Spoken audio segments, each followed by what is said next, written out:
Let's go. For lovers of hip-hop, we used to dance like Sundays in Congo Square in New Orleans.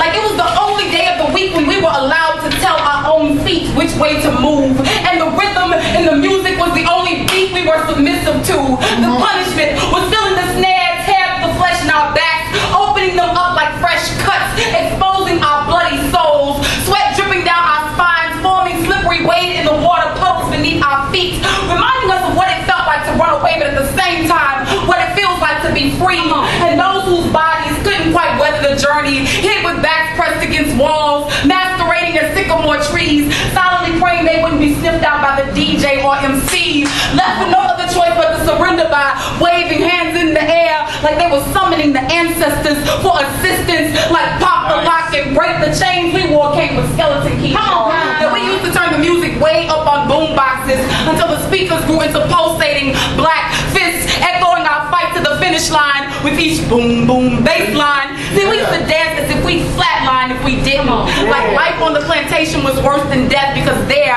our bodies did not belong to us anymore. And what's a life with nobody to share it with or nobody to carry it? So we decided to tuck ours deep into our heels so that each time our feet hit the ground, we could still feel what it was like to live.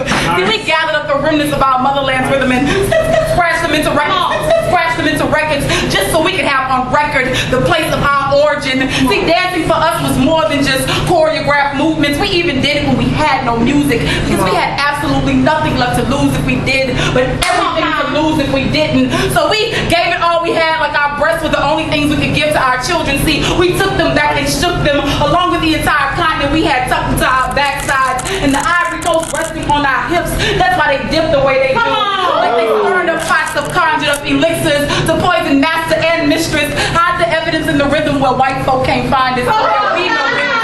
See, we used to dance, didn't mind getting down on the floor to show that we were one with the earth, yet still out of this planet rock, our bodies back and forth on our own accord to remind us that there was once a time when rope and wind used to do it for us, and our heads bobbing wouldn't let us forget how badly our feet wished to touch the ground, like Adidas dangling from telephone lines with no life left inside. So we used to plug into lampposts to resuscitate ourselves back into knowledge of self, back like remembering our roots from a tribe called Quest, back like when we were in Africa, Bambada, Bambada, Bambada, Bambada, Bambada. See, it was that rhythm, that beat which we were enslaved to that forced us to move, and we never, ever wasted time worrying about the steps because they took us over 500 years to perfect.